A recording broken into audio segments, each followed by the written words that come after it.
honestly, it's very scary, isn't it? It shows how easily society can be manipulated. And to me, if there was ever going to be a zombie apocalypse, it doesn't have to be a bunch of dead people. It's these people who literally, look, mind controlled. Your favorite artist is brainwashing you. It's crazy to say, but so are a lot of people. Businesses, media, shit. Even I'm trying to right now. Is it really a problem? If you're stupid, yeah, it definitely is. But if you can look out for it, it may just be useful. You wake up on a random Thursday morning. First thing you see are notifications on Instagram, Twitter, TikTok. Oh, this guy has a new victim. Or she hates her husband and has been sucking ghost dick for the entirety of their relationship.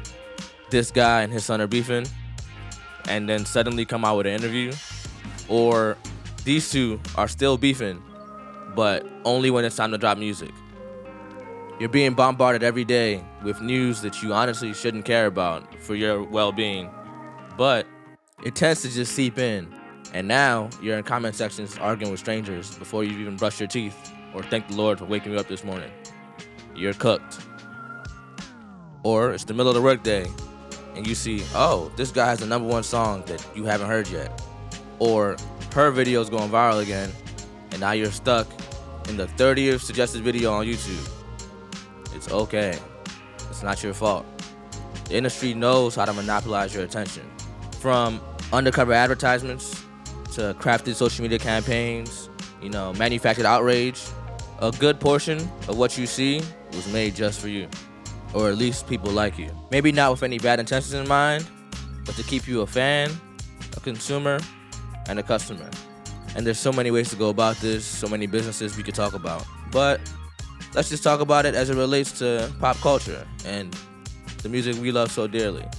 How much music is uploaded to Spotify every day, the amount of music. So 103,000 tracked ISRCs every day? Yes, and that's every day, right? So if you're going to stand out, you have to have marketing. In the era we're in, the barriers to releasing music are so low that there's just way too much music for the average consumer. And a lot of it may be bad, but a lot of it is also pretty good.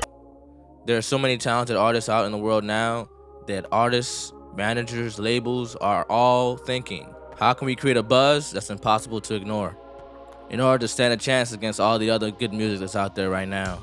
And it may come with a little deception or a little bit of manipulation of people, numbers, and ideas. Sometimes for good, sometimes for evil, but all the time for profit. Let's talk about it. Everybody uses their own combination of tactics, but a couple things stand out between all of them. It's all psychology, and I'm not gonna say any names, but try to apply it where you think it fits. Things like the bandwagon effect, grabbing everybody in your network, blogs, magazine, major labels, influencers, and having them post your work, having them react, having them be the cosign that you need in order for people to see, okay, you might be doing something. Or they can make themselves so different and so quote-unquote mysterious, building a narrative around yourself and your community, making people that don't know uncool. And one thing about human psychology, you tell people that they don't belong somewhere, they'll try as hard as they can to prove that they do belong. Please, let me in, guys, please. Or is it fostering a more emotional connection? Sharing things about themselves that other people don't. Making you think, oh wow, this person is so vulnerable, so nice, so this, so that. Okay. Or is it outrage? Get you so worked up in drama or disrespect or violence or drugs or sex, keeping themselves in your mind and in your conversations. Doesn't matter if you like it or not. If you're talking about it, they can find a way to make something out of it. And it's not just major artists. Even your friends are doing it. You ever see that one rapper friend of yours that his music is not really all the way there, but every time he drops, there's 4 or 5 blogs posting his music? Do you think that they like the music? From small publications to large, there's a submission process for any and everything in this world. And while not all things may be pay to play, if you do pay, most of the time, you're gonna play. And it's not that they're attracted to the idea of being on blogs just to be there. It's that you guys don't support unless somebody with a platform is supporting them. So this is what we got to do now. The lists, the reposts, the magazine, the magazine covers, all of it just makes them more appealing to you guys as consumers. Makes you actually listen to the music or buy the product or get the service. You ever see those Twitter posts where a random guy will just have a music video before it's dropped? You'll just post like, oh my God, look at this, guys. And then it'll have so many impressions, retweets, quote tweets, likes. Management, labels, and savvy independent artists have been using other people's social media as a way to get to that audience. They know exactly who you like and what you like. And I'm not gonna lie, it's a great idea. Nowadays, Community Notes has tried to crack down on covert promo, but come on now. That's almost impossible. There's so many apps, so many influencers. Whoever you're following is slowly feeding you whatever it is that they're being paid to, good or bad. You ever see an artist on the TV, on the stream, on an interview, and be like, wow, I didn't know they were like this in person? They're not. Whatever it takes to get to their existing or to expand their customer base, they know exactly how to do it. There's teams for this.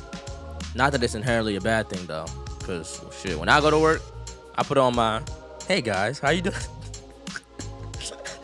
Hey guys, how are you doing today? Voice all the time. So just like how some of us act at work, that's how they act. If they stopped at overplaying their personality or, a little bit of advertising in the right places, that'd be just fine. It wouldn't be nothing too crazy. But then we get into people that fudge the numbers a little bit for their bandwagon. With stream farms and bots, people that use controversy and outrage to sell, or worst of all, foster parasocial relationships, whether knowingly or unknowingly. Let's start light. You ever seen the quote that says, comparison is the thief of joy? Spotify seen that and got inspired. Decided to mask up, gun out. They're the only streaming platform that has monthly listenership open and available to the public. And let's talk about why that may be. Both Spotify and the artists are incentivized by having more and more people listening. But Spotify can't necessarily go out and inflate their own consumer base, because that's illegal, especially since they run off of advertisements. But when artists do it sparingly, it's a little bit different. Both Spotify and the artists make a little money off of streams that don't necessarily exist. Well, they do exist, it's just nobody was listening. Of the negative ways to go about this is probably the least harmful.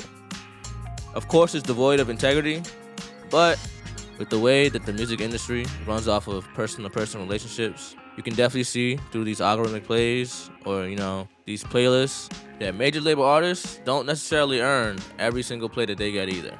I won't condone it, but I'm not gonna condemn them either, I guess. But then we get into the shock jocks, the controversy kings, the sex sellers. These people will do whatever it takes to have you talking about them. Whether it's piss you off, make you horny, whatever it is, it doesn't matter. And some of us get so mad about it that we play right into their hands. Make them the topic of YouTube videos, podcasts, think pieces. You're just keeping the name alive, brother, sister, they-er. It works for some people, and others take it a little too far. This one is definitely harmful. Maybe not directly to you, but to society. This definitely makes us a little stupider and makes us argue about things that don't really matter. But the worst is those that breed parasocial relationships. My favorite part about making music is the fans. I love my fans. I want to say thank you so much to all of my fans. The best thing that's ever happened to me is my fans. Will you do anything I tell you? And you would think that this would only come with children or with those who aren't all the way stable mentally. But no, this happens at every level. The problem arises when you look at somebody who you enjoy watching or listening to, and you start to believe that you know them. These people are your friends. You can understand how they're thinking, and they need you to defend them. These are not your friends.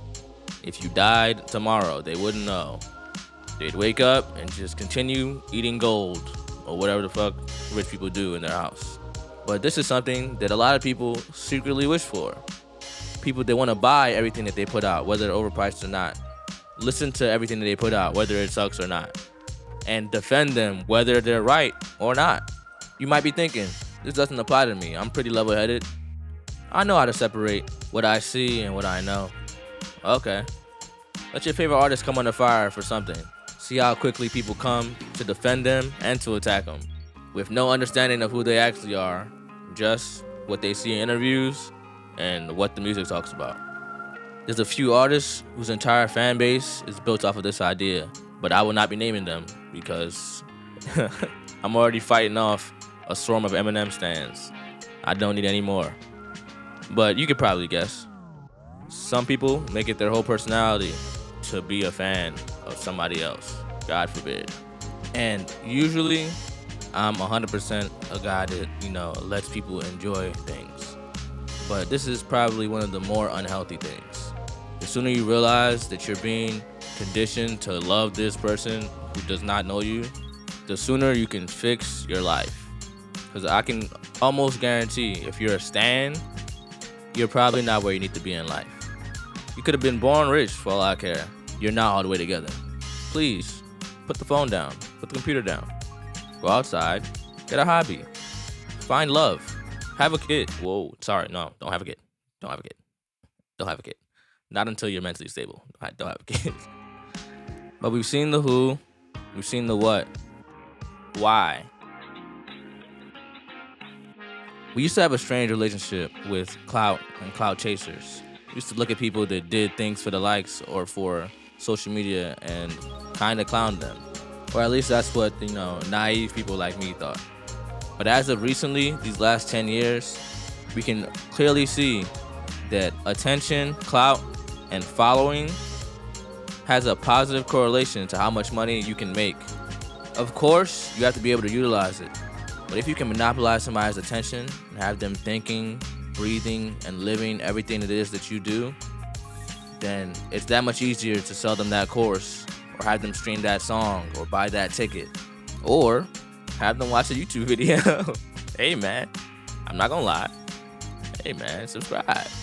Go ahead, hit that button, man. Subscribe, man. Subscribe. And though the tactics may be a little manipulative of, human psychology, so is everything else in this world. And if you want to live in capitalism, you're going to have to figure out a way. So as a consumer, what should you do? If you're honestly comfortable with how much time and attention you spend on these things and your balance is right, nothing. You're already pretty cognizant. Thanks for watching the video.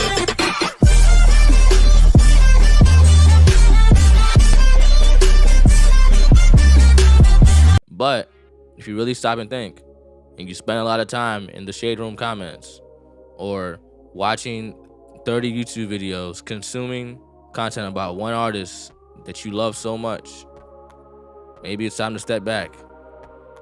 If you get mad whenever, Lil Nas X posts something, disparaging Christianity and decide to type a think piece or make a video or, make it a podcast, stop and think.